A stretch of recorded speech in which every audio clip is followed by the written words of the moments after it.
terms of their willingness, in terms of their expectation, their values, all are covered in patient's expectation.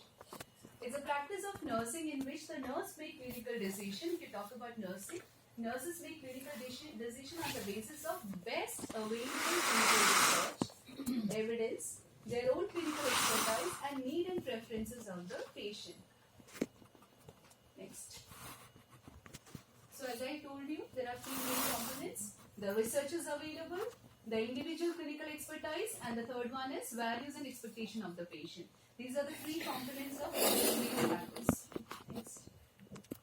What are the aims? Quickly I'll do. Anyone from the group can tell me about what are the aims of evidence-based practice? Three aims, main aims you can tell. Best patient outcome, best quality care, what else? Increases patient satisfaction, because when you deliver the best care, the patient outcome and the satisfaction increases. What else? What about profession? Contributing for the nursing profession. Contribute to the nursing profession. It helps in the growth of the nursing profession. You can so it provides a high quality, as you said. When the high quality care is given, the patient outcome will be at earliest. Okay, so the cost effective care. Then the quality of care improves, increased satisfaction as we have discussed. Then certain old tradition, the traditional practices, we are breaking the chain of traditional practices, and when we focus on evidence-based practice. Better patient outcome, and it keeps practice current and relevant. Nobody can question you, because you are updated and your decisions are based on the clinical research. Next. So hence, when your firm and your things are based on research, then your decision making becomes prompt. Need. What are the need? First, what does this suggest? It's a book and a laptop together. When you read book, when you search Google, what benefits you are getting? You are updating your knowledge. So it updates knowledge. Second is a person with A and B. When you have two things, when you have a patient and you need to decide what is the best alternate treatment for my patient, when you have two solutions, so how do we go about? You have to review the literature, you have to see the research, and out of that, which is the best outcome, you will follow that. So it provides clinical judgment, it improves patient care, we've already discussed, and it provides the best possible services to the patient. Next. Okay, history, it has already started with Florence Nightingale. So you may be surprised, long back when she was giving care to the soldiers in Crimean War, how she was thinking about the evidence-based practice. But many of her writings, she has written so many books, her notes of nursing says that since that time she was focused on evidence. She did small experiments for a better patient outcome. Let us see how. So in her book, Notes of Nursing 1970, first published in 1859, Nightingale speaks about steaming and rubbing of patient's skin, that is in page 53 of Notes of Nursing, and personal cleanliness when dealing with direct patient care. Okay, that is a common concept for now. We know we have to clean properly, and rubbing enhances, cleans up the bacteria and the debris from the skin. But since that time, she was focusing on that. She writes, this is a small experiment which she has done. Compare the dirtiness of water in which you have washed when it is cold without soap. Cold without soap, cold with soap, hot with soap. So according to you, which one is having a better cleaning ability? Hot with soap. So that time she had done small experiment and found out that when you use soap with hot water, your warm water, it is going to give a great benefit to the patient in terms of cleanliness. Okay? So that means since that time, we are focused. In nursing, the evidence-based practice have already started evolving itself. So as she has used experimentation and critical examination for the positive influence of patient outcome. So she was focused on that. Next. And see, she was not only a researcher by that time, she also was a statistician. Okay? So she has a great, role and contributory role to our nursing profession, even though she's a founder. But since then, she was so inquisitive. She also utilized statistics in an attempt to understand and predict patient morbidity and mortality. In Notes of Nursing, she says, previously what was happening, when you compare the deaths of deaths of one hospital to another, they were not comparing the age, sexes and disease pattern.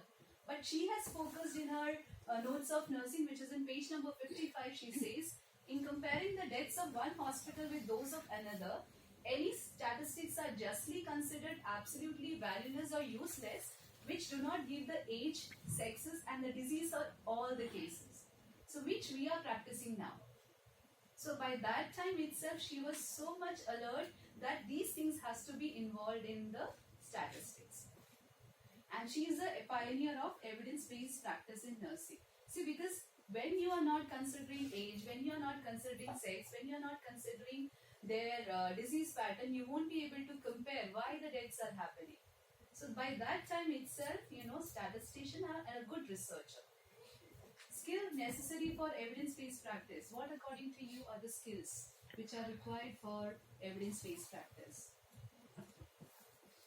Critical thinking. Yeah, the most important one is critical thinking. When you are in a clinical area, when you are with students, why a patient is behaving in this way, why this particular patient has developed this sort of infection, what practices which you are following is making or increasing the central line infection or giving rise to ventilator associated pneumonias. So you have to assess the critical thinking, the question of why. The why of everything should come from the person who is there in the clinical side. Second, what else? Communication. When you identify something, when your critical thinking starts up, you have to communicate. Yes, this is a problem which we have found out. Like for example, if you are working in an ICU or a casualty or a ward where you have seen a similar pattern of disease outbreak which is happening. Like for example in pediatric, okay? Many of the patients, the babies have developed umbilical sepsis. So the questions come in your mind that why that umbilical sepsis has developed, right? What is the contributing factors for that umbilical sepsis? It could be the cross-contamination, it could be the bad practices. So these are the questions, and when as a nurse or the person who are there in the bedside, when you raise up this critical thinking or raise up the question, you have to communicate to your seniors. So this is a pattern of disease which I have found. This is the outbreak. This is the practices which I found. This is not justified. So that we can make a change. Okay, then you go and search for the researchers and see that which is the best possible outcome in the practice. Flexibility. Do you think flexibility is important? Why? Whose flexibility? Yes? Whose flexibility is important here? As a nurse, if I am carrying a patient, I should be flexible? Yes. No. Then? In some areas. Including Pardon? other Yes? health team members. See, when you raise up a query or a question comes in your mind, okay, you say that you're working in an organization with a set protocols and standards, okay. You have your seniors, okay, they might have framed the protocols and they are observing it. So you feel that this practice is not good for my patient, that is why this is happening, and you have reviewed the literature. And then you go and tell your seniors, and seniors बोलेगा ये तो पहले से ही होता है. This is a pattern भी अभी का थोड़ी ना, पहले तो ऐसे infection होता ही नहीं था. अभी क्या हो रहा है? These things comes often to us.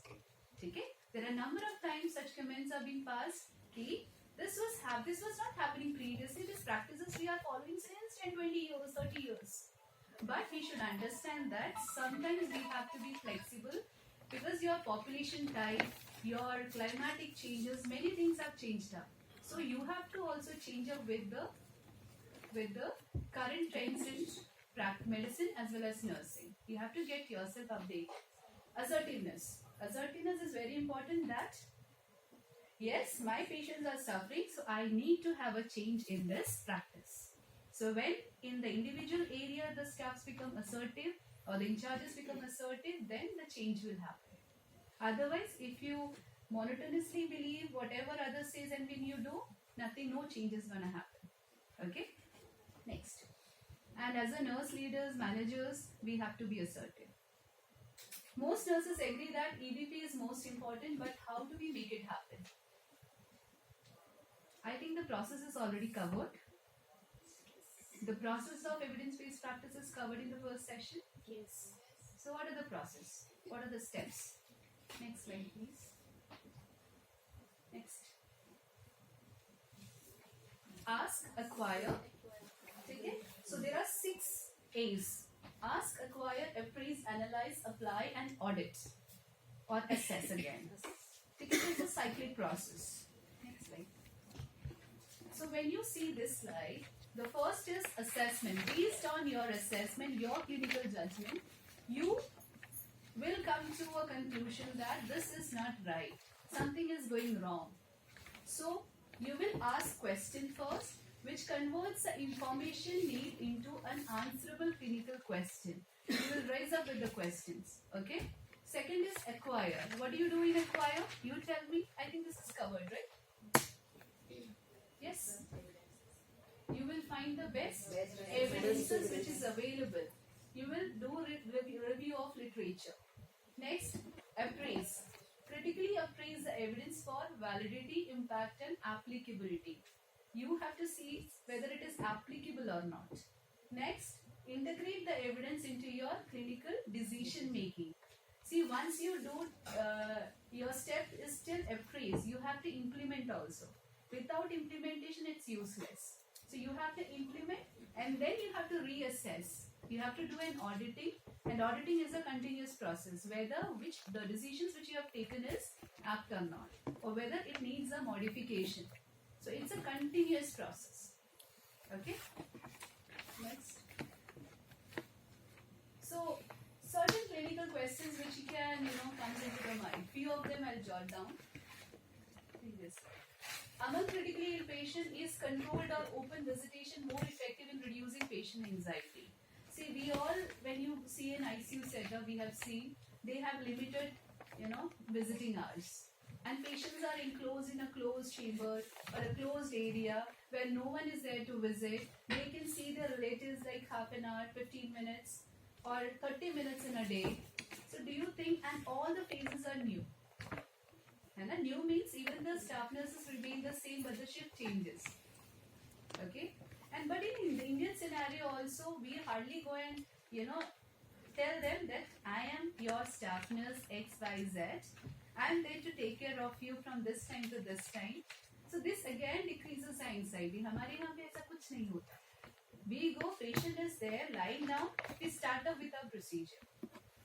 Giving back care. We sometimes see, I'm not saying this happens everywhere, but most of the areas it happens. But when you consider patient as a patient and you tell them, yes, I am your ex-nurse, I'm going to take care of you. Okay, any problems you just tell me. It is going to reduce half of the anxiety of the patient, and many studies have shown it also. That is why we say that evidence-based practice. So communication is an important factor. Second, so if you do an open visitation, is it more effective than the control? But some things we cannot, be liberal in, like we cannot allow relatives to come in because you have to have infection control protocols also you have to consider.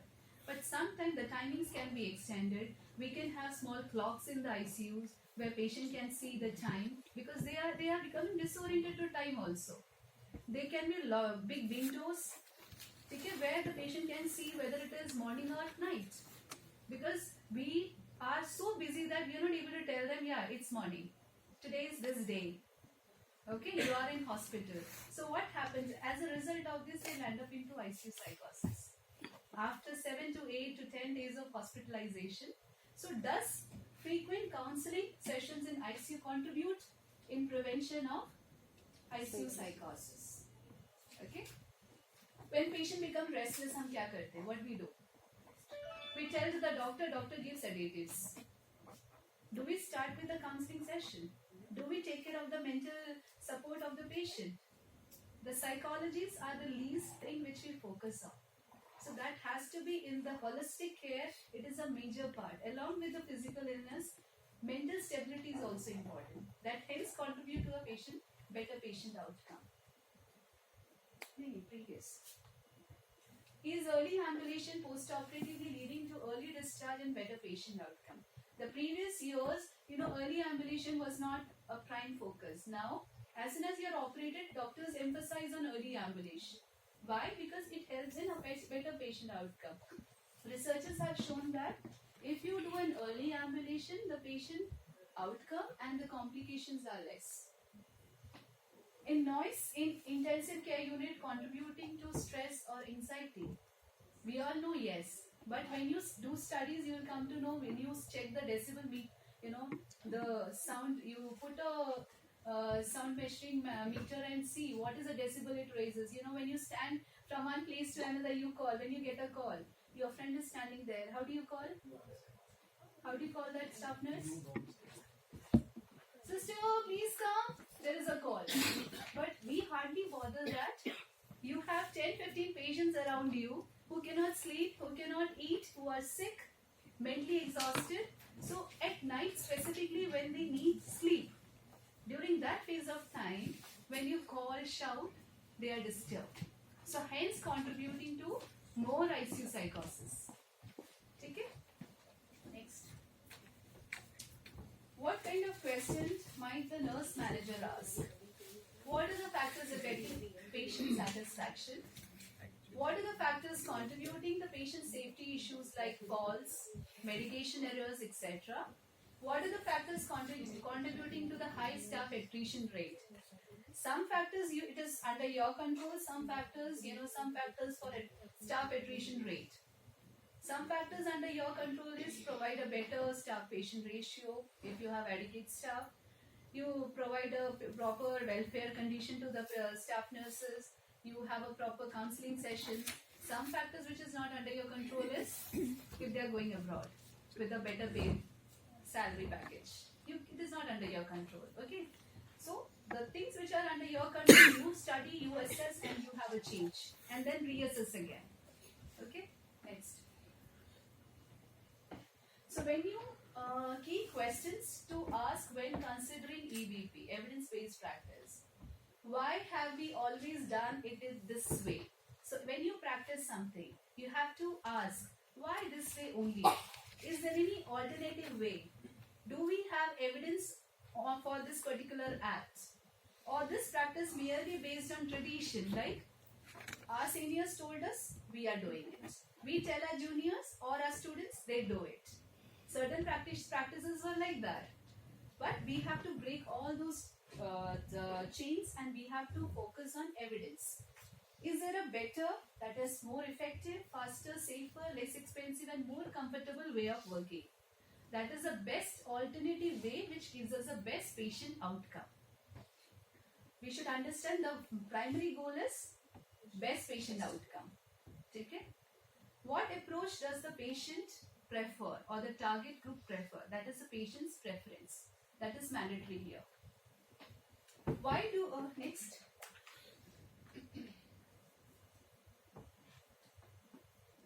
So, what are the methods? When you identify that you need a change, you need to analyze the method which is used by the leading and the benchmark organizations. Like we have many accreditation boards are there, like NABH, JCI. Okay, they have set standards and benchmark. Like for beds, so they have benchmark. They have benchmarks for each and everything. And some organization, they have given us liberty also to have your own benchmark in your hospital for some particular things. So you have to assess that what methods are they used by leading benchmark organizations.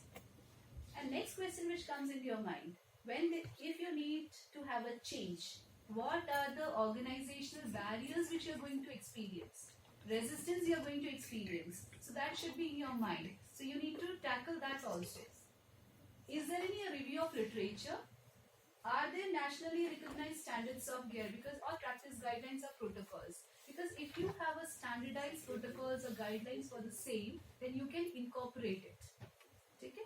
Next. What is a major dilemma for the practicing nurse? Time. They are overburdened. The staff-patient ratio is so much that they don't have the time for critical thinking. They are just like robots or machines going to the patient, giving care, coming back, and we expect so much out of them. Right? We expect them to know the medication name. We expect them to talk to the patient. We expect them to have critical thinking. Do you think it is possible? Is it possible? Yes, it is possible. So for that we need motivate. We need to motivate them. What is the need of critical thinking? It is for their growth as well as professional growth. So that motivation has to be there. Now some examples. Okay, Pichikal. How much time I have? 10 minutes. 20. We'll let you know 5 minutes before, ma'am. Okay. Before the next Fine. speaker comes. So, what are the examples? Just give me a few examples before I come to my examples. Any example which you feel that you have experienced? Examples for evidence-based practice. You've experienced something is not good and we have changed it. Bundle care, of course. How does it contribute to best effective care? Decreasing protein and decreasing and also So the bundle cares. If you talk in terms of infection control, you have infection control surveillance. You have infection control team in the hospital. You have a nurse. You have a full-fledged team where they are doing the surveillance, where they are focusing. The care bundles has to be filled. They will see the care bundles are followed properly or not.